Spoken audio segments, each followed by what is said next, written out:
अगर मैं आपसे ये पूछूं कि क्या आप एक पिन के सिर पर एक किताब लिख सकते हैं तो शायद आपको ये अजीब लगे, लेकिन नोबेल प्राइज़ जीतने वाले American theoretical physicist Richard Feynman ने अपने एक लेक्चर में कुछ ऐसा ही चैलेंज दिया था। उन्होंने कहा था अगर किसी ने एनसाइक्लोपीडिया ब्रिटानिका के सारे राइटिंग्स को एक पिन के सिर पर लिख सके तो वो उनको $1000 का प्राइज़ मनी देंगे। क्या ऐसा करना मुमकिन है? चलिए देखते हैं। मेरा नाम है मुसद्दिक अहमद, आप देख रहे हैं अल्फिजिया। आज हम बात करेंगे उस लेक्चर के बारे में और नैनो टेक्नोलॉजी के बारे में।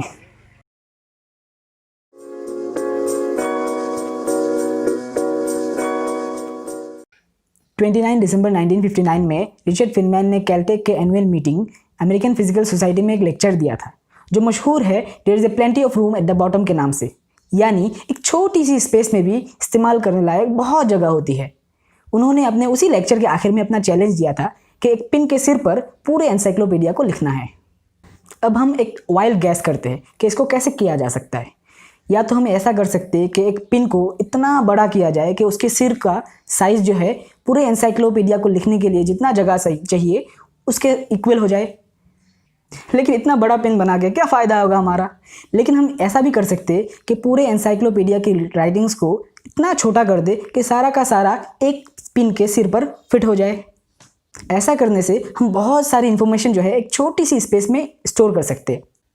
1985 में टॉम न्यूमैन नाम के एक स्टैनफोर्ड ग्रेजुएट स्टूडेंट ने पूरे एनसाइक्लोपीडिया को तो नहीं लेकिन एक पैराग्राफ को इतना छोटा करके लिखा था कि पूरे एनसाइक्लोपीडिया को भी अगर उस हिसाब से लिखा जाए तो वो भी एक पिन के सिर पर आ जाएगा। और ऐसे उसने फिनमैन के प्राइज़ मनी को जीता था। फिनमैन के उसी लेक्चर ने नैनो टेक्नोलॉजी की बुनियाद रखी। नैनो एक यूनिट है, जैसे मीटर, किलोमीटर, सेंटीमीटर, वैसे ही नैनोमीटर ये एक बहुत ही छोटा यूनिट है। अगर हम 1 मीटर को 100 करोड़ हिस्सा करते तो उसका एक हिस्सा जो है 1 नैनोमीटर होगा। एक आम पेन की निब का साइज़ 10 लाख नैनोमीटर होता है। हमारे बालों की रेडियस 50,000 नैनोमीटर है। कोविड-19 के वायरस का साइज़ 100 नैनोमीटर के आसपास है। अगर 1 नैनोमीटर एक टेनिस बॉल के साइज़ का होता तो हमारे एक टेनिस बॉल जो है वो पूरे अर्थ के साइज़ का होगा। जिन ऑब्जेक्ट का साइज़ 1 से 100 नैनोमीटर के बीच में होता है उनको हम नैनो मटेरियल कहते हैं। और इनके प्रॉपर्टीज़, बिहेवियर और प्रिंसिपल को जिस सब्जेक्ट में स्टडी किया जाता है उसको हम नैनो फिजिक्स कहते हैं। और नैनो मटेरियल को अगर हम उसके प्रॉपर्टीज़ के हिसाब से किसी प्रैक्टिकल एप्लीकेशन में, जैसे किसी यूज़फुल डिवाइस को बनाने में इस्तेमाल किया जाए तो उसको हम नैनो टेक्नोलॉजी कहेंगे। नैनो मटेरियल 3 तरह का होता है, 0 डायमेंशनल, 1 डायमेंशनल और 2 डायमेंशनल। किसी भी ऑब्जेक्ट का 3 डायमेंशन होता है, लेंथ, ब्रेथ और हाइट। एक बल्क क्यूब यानी एक बड़ी सी क्यूब लेते हैं। अभी अगर उसके हम एक डायमेंशन को, मान लीजिए उसकी हाइट को इतना छोटा कर देते कि वो नैनो रेंज में लेके जाते हैं और बाकी 2 डायमेंशन को पहले जैसे रखते हैं तो उसको हम 2 डायमेंशनल नैनो मटेरियल कहेंगे, जैसे नैनो शीट, थिन फिल्म। और अगर हम 2 डायमेंशन को, मान लीजिए हाइट को, ब्रेथ को हम नैनो रेंज में लेके जाते हैं तो उसको हम 1 डायमेंशनल नैनो मटेरियल कहेंगे, जैसे नैनो वायर। और अगर हम तीनों डायमेंशन को, लेंथ, ब्रेथ और हाइट को नैनो रेंज में लेके जाते हैं तो उसको हम 0 डायमेंशनल नैनो मटेरियल कहेंगे, जैसे cluster of atom, quantum dots. Nano material बनाने के 2 तरीके हैं, top down method and bottom up method. Top down method में एक बड़ी ऑब्जेक्ट को क्रश करके छोटा छोटा करके नैनो मटेरियल बनाते हैं, जैसे कि बॉल मिलिंग। और बॉटम अप मेथड में एटॉम को जोड़ जोड़ कर अपनी ज़रूरत के हिसाब से नैनो मटेरियल बनाते हैं। थर्मल इवेपोरेशन में मटेरियल को इवेपोरेट किया जाता है एक वैक्यूम चैम्बर में और उसके वेपर को एक शीट में एक्यूमुलेट किया जाता है और ऐसे थिन फिल्म बनाया जाता है। नैनो टेक्नोलॉजी की सबसे इंटरेस्टिंग फैक्ट जिसकी वजह से ये इतना पॉपुलर है और इसका इस्तेमाल इतना फ़ायदेमंद है वो है इसके प्रॉपर्टीज़। हमारे सामने जो दुनिया है जिसको हम खाली आंखों से देख सकते हैं वो क्लासिकल मैकेनिक्स से चलता है और नैनो मटेरियल क्वांटम मैकेनिक्स से चलता है। इसीलिए चीज़ों के बारे में हमारी जो आम समझ है वो नैनो मटेरियल में नहीं देखने को मिलता है। जैसे कि आम हालात में कोई भी चीज़ का कलर जो है वो एक ही होता है, लेकिन नैनो मटेरियल में चीज़ों का कलर जो है उसके साइज़ के ऊपर डिपेंड करता है। अगर हम गोल को देखते हैं, गोल चाहे इतना बड़ा हो या इतना हो उसका कलर एक ही होता है, लेकिन नैनो गोल्ड पार्टिकल जो है उसके साइज़ के हिसाब से उसका कलर अलग अलग होता है। यहाँ पे आप गोल्ड के अलग अलग पार्टिकल साइज़ के कोलोइडल सस्पेंशन देख पा रहे हैं और कैसे पार्टिकल साइज़ के साथ उसका कलर चेंज हो रहा है। आमतौर पर चीज़ों के बारे में हमें मालूम है कि जितना छोटा चीज़ होता है उतना स्ट्रेंथ उसका कम होता है। जैसे कि 8 मिलीमीटर रॉड एक 12 मिलीमीटर रॉड से कमज़ोर है, लेकिन नैनो मटेरियल में ऐसा नहीं है। नैनो मटेरियल में चीज़ों के साइज़ कम होने से उसका स्ट्रेंथ और बढ़ जाता है। यहाँ पे आप देख सकते हैं कैसे नैनो और बल्क मटेरियल में हार्डनेस चेंज होता है पार्टिकल साइज़ के चेंज होने पर। एक बड़े ऑब्जेक्ट का अपने वॉल्यूम के हिसाब से जितना सरफेस होता है, उससे एक छोटे ऑब्जेक्ट का अपने वॉल्यूम के हिसाब से काफ़ी ज़्यादा सरफेस होता है, और इसीलिए नैनो मटेरियल में सरफेस टू वॉल्यूम रेशियो बहुत ज़्यादा होता है, और इसी की वजह से नैनो मटेरियल केमिकली काफ़ी रिएक्टिव होता है। तो बेसिकली नैनो मटेरियल की प्रॉपर्टीज़ उसके पार्टिकल साइज़ के ऊपर डिपेंड करता है। नैनो मटेरियल के बहुत ही ज़्यादा छोटे होने की वजह से इसके स्ट्रक्चर को हम ऑप्टिकल माइक्रोस्कोप में नहीं देख सकते। इसके लिए हमें इलेक्ट्रॉन माइक्रोस्कोप चाहिए। गुवाहाटी यूनिवर्सिटी में और गुवाहाटी IIT में इलेक्ट्रॉन माइक्रोस्कोप है। कभी मौका मिले तो आपको मैं लेके जाऊंगा और ये कैसे काम करते हम बात करेंगे।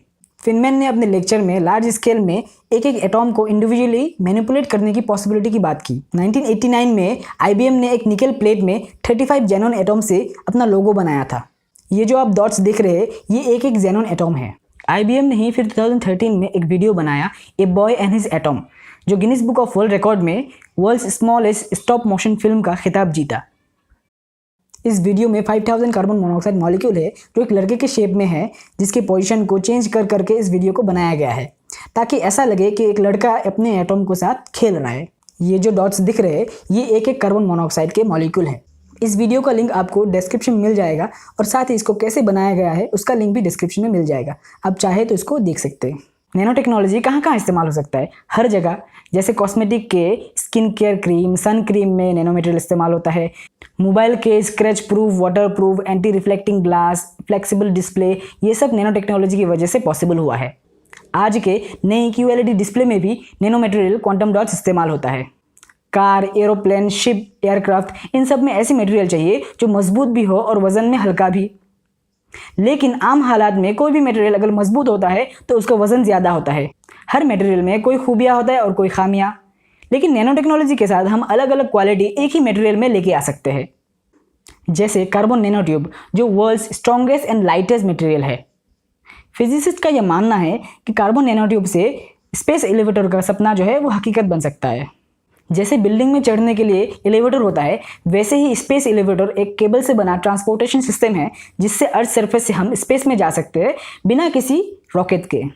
कंप्यूटर और मोबाइल में भी हम देख सकते हैं कैसे इनके सर्किट्स जो है दिन ब दिन छोटी होती जा रही है, और साथ ही साथ इनकी स्टोरेज कैपेसिटी और प्रोसेसिंग कैपेसिटी दिन ब दिन बढ़ती जा रही है। 1946 में दुनिया का सबसे पहला डिजिटल प्रोग्रामेबल कंप्यूटर बना था, जो बहुत ही स्लो था और उसका साइज एक कमरे के बराबर था। अगर हम वाकई में लार्ज स्केल में एटॉम को कंट्रोल कर पाते हैं तो वायर्स जो है चंद एटॉम से बनेगा और सर्किट्स चंद नैनोमीटर का हो जाएगा, और आगे जाके हमें ट्रांसपेरेंट मोबाइल और कंप्यूटर भी देखने को मिलेगा। मेडिकल फील्ड में भी नैनो टेक्नोलॉजी का इस्तेमाल काफ़ी देखने को मिलता है। नैनो मटेरियल के एडवांस प्रॉपर्टीज़ की वजह से मेडिसिन में भी इसको इस्तेमाल किया जाता है। मैंने अपने मास्टर्स के मेजर प्रोजेक्ट में जिंक ऑक्साइड के सिंथेसिस और एनालिसिस के ऊपर काम किया था। हमने 25 सैंपल बनाए थे अलग अलग बायोलॉजिकल एजेंट के साथ। नैनो टेक्नोलॉजी वैक्सीन बनाने के प्रोसेस को भी इम्प्रूव करता है। आज जब पूरी दुनिया में कोविड-19 का पेंडेमिक चल रहा है, हम सब बेसब्री से वैक्सीन आने का इंतज़ार कर रहे हैं। नैनो टेक्नोलॉजी में नैनोबॉट्स के आइडियाज़ पर काम चल रहा है। नैनोबॉट्स नैनो साइज रोबोट्स है, जिसका इस्तेमाल हम मेडिकल डायग्नोसिस और ट्रीटमेंट में भी देख सकते हैं। कैंसर जैसे बीमारी में हम डायरेक्टली इन्फेक्टेड सेल को डिस्ट्रॉय कर सकते हैं, जिससे कीमोथेरेपी के साइड इफेक्ट से भी हम बच सकते हैं। नैनो टेक्नोलॉजी के साथ आज के दिन में जो साइंस फिक्शन है, वो कल के जनरेशन के लिए टेक्नोलॉजी बन सकता है। आज के लिए बस इतना ही। ऐसी इन्फॉर्मेटिव वीडियो आपके पास हम और लेके आएंगे। तब तक के लिए खुश रहे, आबाद रहे। This is our second video. If you have any suggestion, you can comment it below. And if you like our videos, then share with your friends. See you soon.